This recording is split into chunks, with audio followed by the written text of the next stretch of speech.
లక్ష్మీ తెలుగు హైదరాబాద్ దళిత జర్నలిస్టులు ఫోరం 10వ రాష్ట్ర మహాసభలు ఘనంగా నిర్వహించారు. రాష్ట్ర కార్మిక శాఖ మంత్రి వివేక్ గారు హాజరు. మీ 20వ న్యూస్. సెప్టెంబర్ 19 తెలంగాణ రాష్ట్ర రాజధాని హైదరాబాద్లోని రవీంద్ర భారతిలో ఏర్పాటు చేసిన దళిత జర్నలిస్టులు ఫోరం నిర్వాహకుల ఆధ్వర్యంలో 10వ వార్షిక రాష్ట్ర మహాసభలు ఘనంగా నిర్వహించారు. ఈ కార్యక్రమానికి ముఖ్యులు, అతిరథ మేధావులు హాజరైనారు. ముందుగా మహనీయులను స్మరించుకొని వక్తలు మాట్లాడుతూ, జనం మెచ్చిన జర్నలిస్టులు. సమాజంలో స్వేచ్ఛగా జీవించే హక్కు అందరికీ ఉంది. ఈ రంగం సామాజిక సేవా స్పృహతోనే ముఖ్య పాత్ర వహిస్తుంది. వీరి ఆయుధం అక్షరం రూపంలోనే వాస్తవాలను సమాజం ముందు ఉంచుతారని కొనియాడారు. అనంతరం కార్మిక శాఖ రాష్ట్ర మంత్రి వివేక్ గారు మాట్లాడుతూ, మీ సమస్యలను ప్రభుత్వం దృష్టికి తీసుకెళ్లి అర్హులైన వారికి ఇందిరమ్మ ఇళ్లు, అక్రిడిటేషన్ తదితర అంశాలపై పరిష్కారం చూపే దిశగా మా ప్రభుత్వం పనిచేస్తుందని తెలిపారు.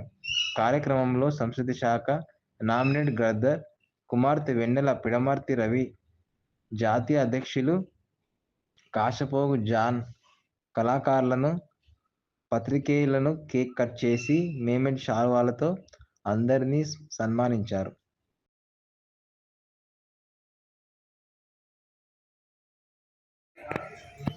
దళిత వాయిస్ మీద ఒక మాట మాట్లాడింది. మా ప్రభుత్వం అధికారంలోకి వస్తే దళితుడిని ముఖ్యమంత్రి చేస్తా అని చెప్పింది. అప్పుడు పెన్ను పట్టుకున్న నా దళిత జర్నలిస్టులు అందరూ ఈ ముఖ్యమంత్రి దళితుడిని ముఖ్యమంత్రి చేస్తామన్నాడు కాబట్టి మనం అందరం ఆనోడు మరి ఆ నాయకుడికి మనం సపోర్ట్ చేస్తాం. మరి అధికారం వచ్చినాక ఏం చేసిండు ఆ ముఖ్యమంత్రి?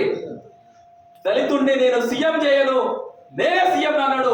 నేనే సీఎం అన్నప్పుడు ఆయనని నిగ్గదీసింది కూడా ఈ దళిత జర్నలిస్టుల ఫోరం అని చెప్పి మనం ఈ రోజు సమాజానికి చెప్పాల్సిన అవసరం కూడా ఉందని చెప్పి సందర్భంగా గుర్తు చేసుకోవాల్సిన అవసరం ఉన్నది. అంతేకాదు ఈ రాష్ట్రంలో దళితుల మీద జరుగుతున్న దాడులను, ఈ రాష్ట్రంలో దళిత సమస్యలను, ఈ రాష్ట్రంలో ప్రభుత్వ పథకాలను ప్రతి దళితుడికి చేరవేసే పాత్ర కూడా దళిత జర్నలిస్టుల ఫోరం తీసుకున్నదని చెప్పి ఈ సందర్భంగా మనం గుర్తుంచుకోవాలి. ఒక్క నిమిషం నువ్వు రాలే, కొంచెం ఓకే ఓకే ఇక్కడ చూడండి. Okay okay okay right.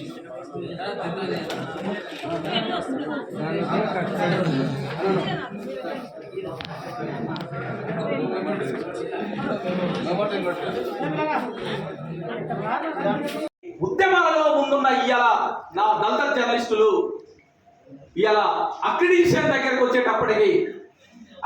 చేసే దగ్గరకు వచ్చేటప్పటికి అక్రిడిటేషన్ చేయరు. అక్రిడిటేషన్ కమిటీల్లో వాళ్ళని మాత్రమే సభ్యులుగా చేర్చుకుంటారు తప్ప దళిత జర్నలిస్టులు వాళ్ళకి కనపడరు.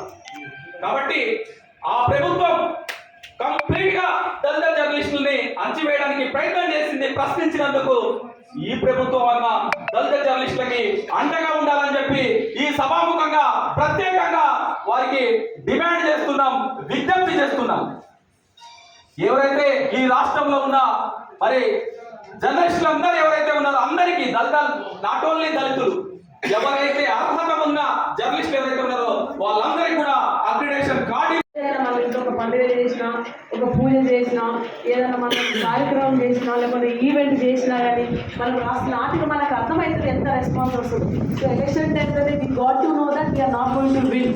సో ఆ విన్ కాకుండా సరే యుద్ధంలో ఉండాలి. గద్దరున్న చెప్పింది చివరి ఏంటంటే అది ప్రత్యక్షంగా మీరు చూస్తున్నారు. నేను 1992-93లో చాలా చిన్న ఉన్నా, 10 ఏళ్ళు ఉన్నా. అప్పుడు వాళ్ళు చర్చించుకునే వాళ్ళం ఇంట్లో. ఏమన్నారంటే, అరే మనోళ్ళు చెప్తే ఇంటలేదు. ఆ మహాభారతంలో పాండవులు జమ్మి చెట్టు మీద ఆయుధాలు పెట్టినట్టు మనం కూడా జమ్మి చెట్టు మీద ఆయుధాలు పెట్టి బయటికి రావాలి, ప్రజాపాలనలో ఉండాలి. మన రాజ్యాంగాన్ని మనం రక్షించుకొని ముందుకు పోతూనే బతుకుతాము. సంపూర్ణ కాదు అని చెప్పినప్పుడు అదే పరిస్థితి ఉంది. సో మనం కూడా వాళ్ళని ఆహ్వానిస్తూ ప్రజాపాలనలో ఉండి జర్నలిజం నుంచి కూడా పాలిటిక్స్గా రావాలని వేదిక మీద ఎందుకంటే ఎందుకు అంటున్నానంటే మీరు గ్రౌండ్ లెవెల్లో ఉంటారు, గ్రౌండ్ లెవెల్ ప్రాబ్లమ్స్ తెలుస్తుంది. సమస్యనే కాదు, యాజ్ ఎ జర్నలిస్ట్గా సమస్య చూస్తారు, సమస్యకు మూల కారణాలు ఏంటని చెప్పి రాస్తారు, సమస్యకు పరిష్కారాలు ఏంటి అంటే ప్రజలు చేయాల్సిన పరిష్కారం, అక్కడ ఉన్న సొసైటీ చేయాల్సిన పరిష్కారం అట్లాగే ప్రభుత్వం ఏం పరిష్కారం చేస్తుందని చాలా క్లారిటీతో ఉంటారు జర్నలిస్ట్. సో మీలాంటి వాళ్ళు కూడా రాజకీయాలకు రావాలి, చదువుకున్న వాళ్ళు రాజకీయాలకు రావాలి, వస్తేనే ప్రజాపాలనలో ఒక పాలసీ మేకింగ్లో ఉంటేనే న్యాయం జరుగుతుంది. సో అప్పుడే మనము బాబాసాహెబ్ అంబేద్కర్ గారు కానీ, జగ్జీవన్ రావు గారి గారికి, కాశీరామ్ గారి గారికి, అట్లాగే గద్దరన్న గారికి నివాళి అర్పిస్తామని వేదిక మీద తెలియజేస్తున్నాం. గద్దరన్న గారి చిన్న పాట, గద్దరన్న గారు చనిపోయినప్పుడు అందరు చనిపోయిందంటే ఒక పాట పాడవలసిందిగా మనం చేస్తా ఉన్నాం. నారాయణ శ్రీరంగపూర్ విలేకరి.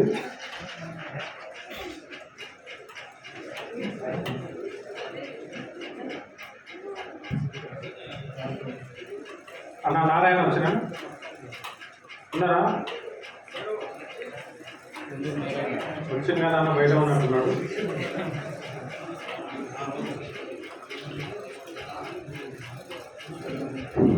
Congress party greater Hyderabad vice chairman Karan Singh అన్న గారిని వేదిక మీకు రావాల్సిన విజ్ఞప్తి చేస్తాము. అదేవిధంగా ఈ యొక్క అమూల్యమైన సందేశాన్ని ఇవ్వాల్సిన విజ్ఞప్తి చేస్తూ ఉన్నా.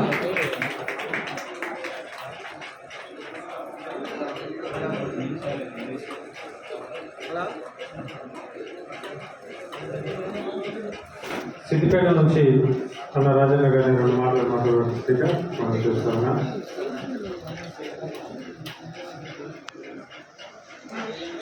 ఏదో అడుగుతున్నారు, అసలు ఏం అడిగినరు అనేది చూసిన నాదులు లేడు. దాంట్లో కూడా మనకు అవకాశాలు వస్తాయి. సుమారు 5,000 నుంచి 6,000 కోట్ల రాయితీలు ఈ ప్రభుత్వం దాంట్లో ప్రకటించింది, కానీ మనకు పాత్ర లేదు దాంట్లో. ఆ డ్రాఫ్ట్ జరిగే కంటే ముందు మేమే ఇచ్చినాం, కానీ పట్టించుకోలేదు, తీయలేదు. కాబట్టి నేను ఏమంటున్నానంటే ఈ సందర్భంగా స్వాగతం సుస్వాగతం మన మంత్రి గారికి. నేను అప్పుడే చెప్పిన మంత్రి గారు కావాలని, నేను అంటే ఓపెన్ గా స్టేట్మెంట్ ఇచ్చి ఆ స్టేట్మెంట్ చెప్తాను నీకు.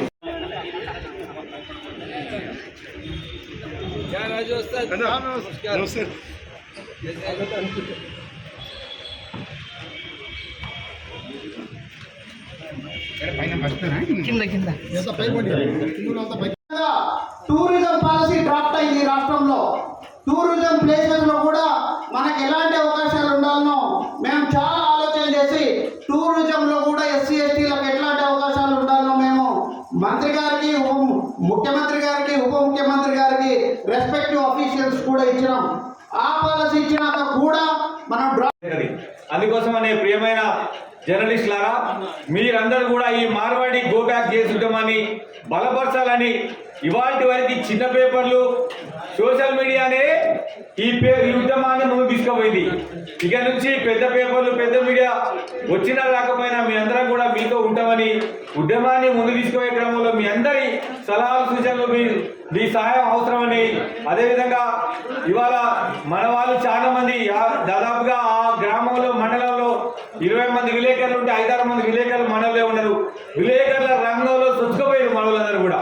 కాబట్టి మీకు అక్రిడేషన్ అయినా, గుర్తింపు కార్డైనా, ఇల్లుడైనా ఇంతవరకు రాలేదు.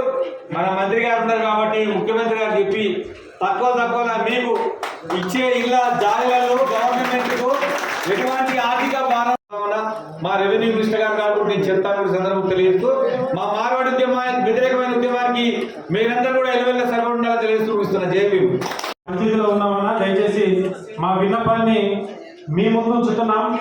మీరు ప్రభుత్వం దృష్టికి తీసుకెళ్లి మా సమస్యలు పరిష్కరిస్తారని మేము ఈ సందర్భంగా ఈ సభా వేదిక ద్వారా మీకు విన్నవించుకుంటున్నామన్నా. మొదటగా తెలంగాణ రాష్ట్ర వ్యాప్తంగా ఉన్నటువంటి నా దళిత జర్నలిస్టు సోదరులందరూ కూడా ప్రధాన పత్రికల్లో ఉన్నారు, చిన్న పత్రికల్లో ఉన్నారు. ప్రధాన పత్రికలు ఉన్నటువంటి వాళ్ళు చాలా మంది కూడా ముందుకు రాలేకపోతా ఉన్నారన్న. దళిత జర్నలిస్టుల 10వ మహాసభకు చేసినటువంటి గౌరవనీయులు పెద్దలు, కార్మిక ఉపాధి శిక్షణ కర్మాగారాలు గనుల శాఖ మంత్రివర్యులు పెద్దలు గడ్డం వెంకటస్వామి గారికి మా దళిత జర్నలిస్టుల ఫోరం తరఫున వారికి స్వాగతం సుస్వాగతం తెలియజేస్తూ, మన మా దళిత జర్నలిస్టుల ఫోరం కొన్ని సమస్యలు ఉన్నాయి, అది మీ దృష్టికి తీసుకొస్తా ఉన్నాము. దయచేసి సహృదయంతో మా సమస్యలు ప్రభుత్వ దృష్టికి తీసుకెళ్లారని మేము ఆశిస్తా ఉన్నాం. దయచేసి మీ దృష్టికి ఈ సందర్భంగా మేము తెలియజేస్తా ఉన్నామన్నా. అంతేకాదు మరి అభయహస్తం అనేటువంటి ఒక పథకాన్ని మరి ఎన్నికల మేనిఫెస్టోలో కాంగ్రెస్ గవర్నమెంట్ అని ఇప్పుడున్నటువంటి ప్రభుత్వం ప్రవేశపెట్టిందన్న. అప్పుడు దళిత బంధు అనేటువంటి పథకం కేసీఆర్ గారు ప్రవేశపెట్టారు, కానీ ఇక్కడ ఉన్నటువంటి దళిత సోదరులకు ఎవరికి కూడా దళిత బంధు ఉండలేదన్న. మేము చాలా కోల్పోయాం. 10 సంవత్సరాలు ఆ ఉద్యమంలో మేము కూడా కళ్ళం పట్టుకొని పరిగెత్తుకుంటూ వార్త రాశాం. ఆయన కొట్లాడి 4 కలెక్టర్స్ 4 ఎస్పీలను ఆ రోజులలో అపాయింట్ చేయడం జరిగింది. ఆ ట్రెండ్ ఇంకా నడుస్తుంది. సో మనం అందరం కూడా ఐక్యతంగా ఉన్నప్పుడు అన్ని ఏదైనా కానీ మనం కొట్లాడి మనం సాధించుకోవచ్చు. కొన్ని విభేదాలు ఉంటాయి, కొన్ని సమస్యలు ఉంటాయి, అందరికీ ఉంటాయి. కానీ సమస్య వచ్చినప్పుడు, ఇలాంటి సమస్యలు వచ్చినప్పుడు అందరూ కూడా కలిసి ఉన్నప్పుడు మనము ఏదైనా సాధించవచ్చు. మీ అందరికీ కూడా ప్రత్యేకంగా మన కమిటీ మెంబర్స్ అందరికీ కూడా మీకు భరోసా ఇస్తున్నాను. ఎప్పుడు ఏమున్నా కానీ ఏమైనా సమస్య ఉంటే రాండి, నేను మీతో ఉంటా. మీకోసం ఇప్పుడు కూడా చాలా ఇప్పుడు మా జగన్ ఉన్నాడు, ఆయన వేరే పార్టీ ఉన్నాడు, కానీ కులం పై మీద జాతి మీద ఎప్పుడు ఏ సమస్య వచ్చినా కానీ కలిసి కొట్లాడతాం.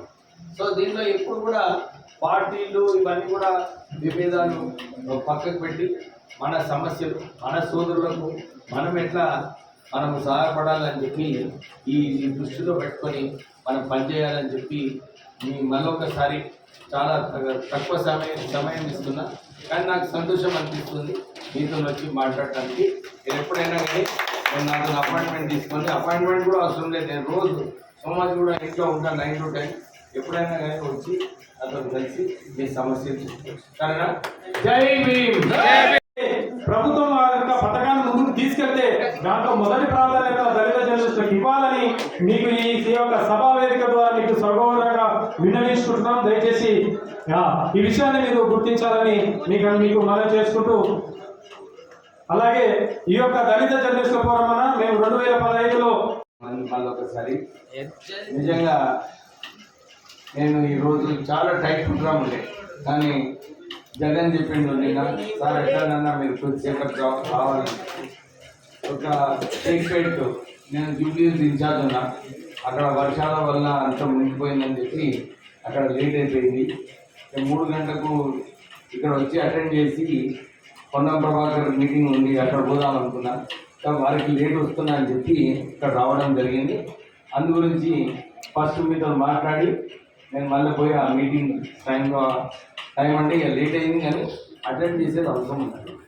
సో చాలా సంతోషంగా ఉంది ఇవాళ అందరు దళిత సోదరులను కలుపుకోవడానికి. ఇప్పుడే మీరు ఏదైతే సమస్యలు చెప్పిండ్రో, ఇంతకుముందు కూడా జాన్ గారు నాకు లెఫ్ట్లో వచ్చేటప్పుడు వారు నాకు అర్థం చేయించారు. ఇది అవసరం. మీరు దళిత ఏదైతే హక్కులు ఏదైతే మీరు ఇప్పుడు చెప్పినారో, మనము రాష్ట్ర ప్రభుత్వంలో మీరు కూడా విన్నారు. నేను అసెంబ్లీలో బడ్జెట్ డిస్కషన్ అయినప్పుడు నేను అప్పుడు కూడా ఇదే కొట్లాడడం జరిగింది. 18% ఏదైతే నిధులు కేటాయించాలో అది ఎస్సీస్కి, దళితులకు కేటాయించాలని చెప్పి నేను డిమాండ్ చేయడం జరిగింది. 18% ఏదైతే బడ్జెట్ దళితులకు కేటాయిస్తే మీరు అడిగిన సమస్యలు అన్నీ కూడా పూర్తిగా అయిపోతాయి. అభయహస్తం అన్నీ కూడా ఇంక్లూడ్ అయిపోయాయి.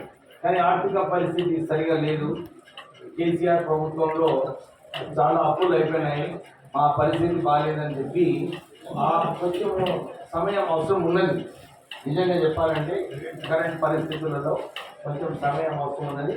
కానీ మీకు అందరికీ ఒక భరోసా ఇస్తున్నా, నేను మీ వారిని, మీకోసము కొట్టడానికి నేను ఎప్పుడు కూడా నేను ఉండాలని మీ అందరికీ భరోసా ఇప్పిస్తూ, ఎందుకంటే మీరు అడిగిన ఏదైతే 5-6 పాయింట్లు ఉన్నాయో అన్ని సింపుల్ పాయింట్స్ ఉన్నాయి, అయ్యే అవకాశం ఈజీగా ఉన్నది.